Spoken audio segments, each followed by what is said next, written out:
Okay. Wonderful to see the ways that computers don't work the way we want. And we get to notice what we add on to adjusting it, to doing something about it, to wanting it to be. In a sense, that's always what our practice is. The whole session is simply being upright, sitting, and discovering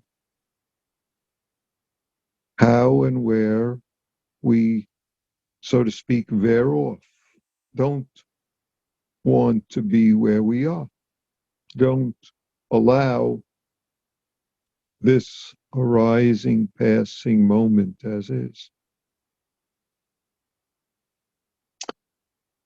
And now that we're at the end of session, what's most important is to see how, where, when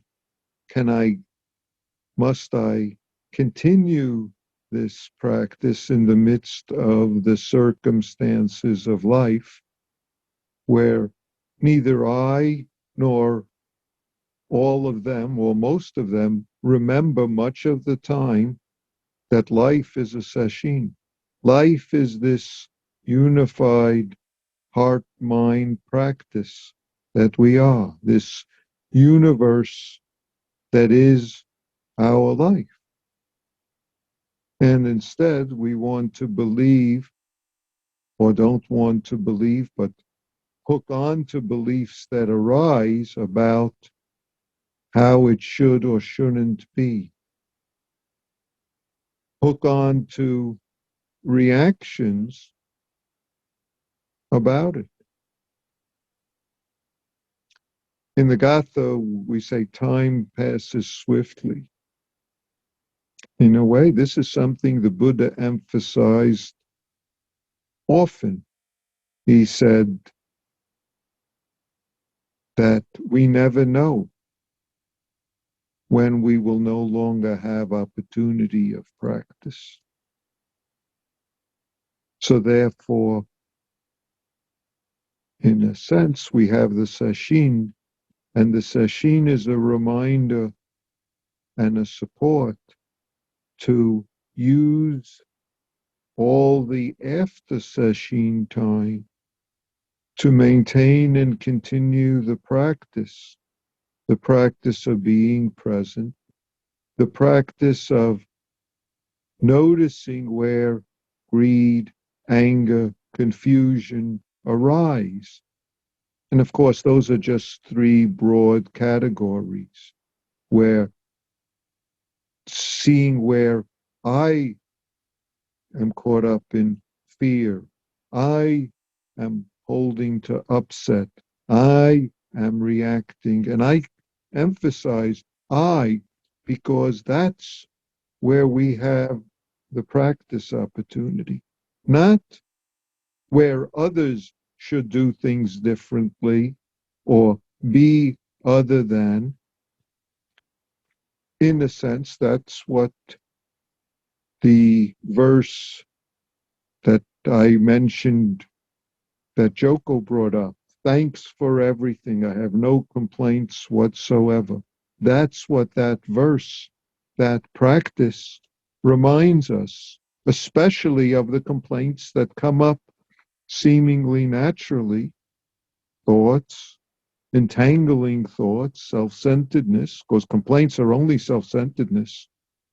Doesn't matter if it's a complaint about someone we live with, someone who's a relative, someone who lives at a distance, someone on the television, someone that we read about in the newspaper, someone or some manys, or no persons, but the storm, the fire, the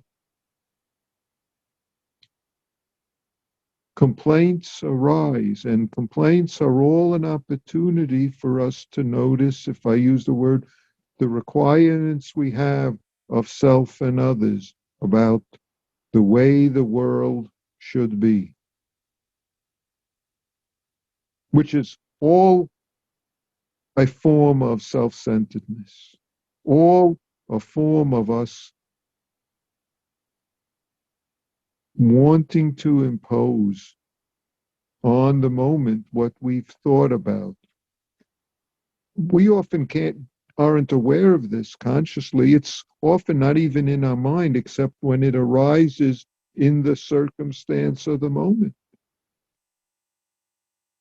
Sometimes we use the word requirement. We have requirements of all sorts of beings, whether it's our own conditions, bodily conditions, mental conditions, how it is when I wake up in the morning, when I wake up, how it is that my housemates should be, how it is that, and you fill it in. All of those are opportunities to notice and practice with the arising of greed, anger, confusions, delusions, to notice the fears that come up. Because practice, when we're sitting in the Zendo, when we're sitting at home, reveals to us how this arising in the midst of sitting in this quietness, the arising passing of this, and our believing it for what it is, instead of seeing it as thoughts arising, passing, voices heard, sounds, and so forth, arising, passing.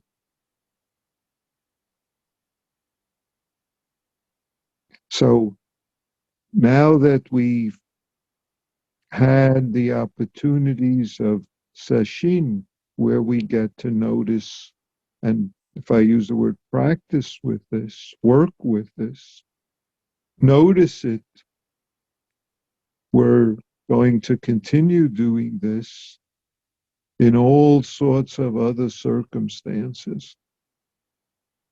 Doesn't matter if the circumstance is in our home or when we show up at the grocery store or at a workplace or at the gas pump, or, and you can add in the ors, where you show up. When this occurs for us in this body-mind universe moment is when and how we have our opportunity to continue sesshin, to continue sitting, continue ongoing practice in the midst of activities, in the midst of sitting, in the midst of all the other life circumstances, because that's where the aliveness that we are, the aliveness of the Buddha that we are, manifests. That's where compassion becomes the truth of who and what we are, who and what we are doing. Or that's where, no thanks, no thanks. I have lots of complaints. I hate this.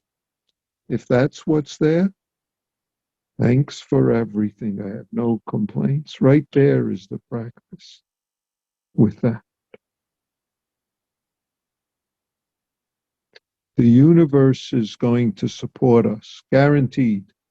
It will offer us many opportunities. It's up to us to support the universe by making good use of those opportunities.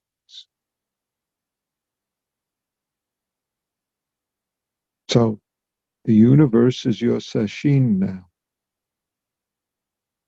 The universe is the pearl beyond measure, beyond worth that you now have in your life, in your palm, and you get to polish the pearl. It's lustrous even as it is, and yet your opportunity, our opportunity, each of us, is to polish it. I appreciate that you all, those who are here and those who aren't here, have participated in the session, and let us continue practicing in formal sitting, in other circumstances. As you know, we're planning on a session which begins, I think, August 31st and ends the Sunday before Labor Day. I don't know what it is, September something. Um, and it'll run similar to this one. The difference it'll be that I expect to be in Champaign for that. As I've said to some of you, I already have plane tickets, but it's up to the rest of the universe to cooperate with my plans. I hope they do, and they may or may not. Thank you.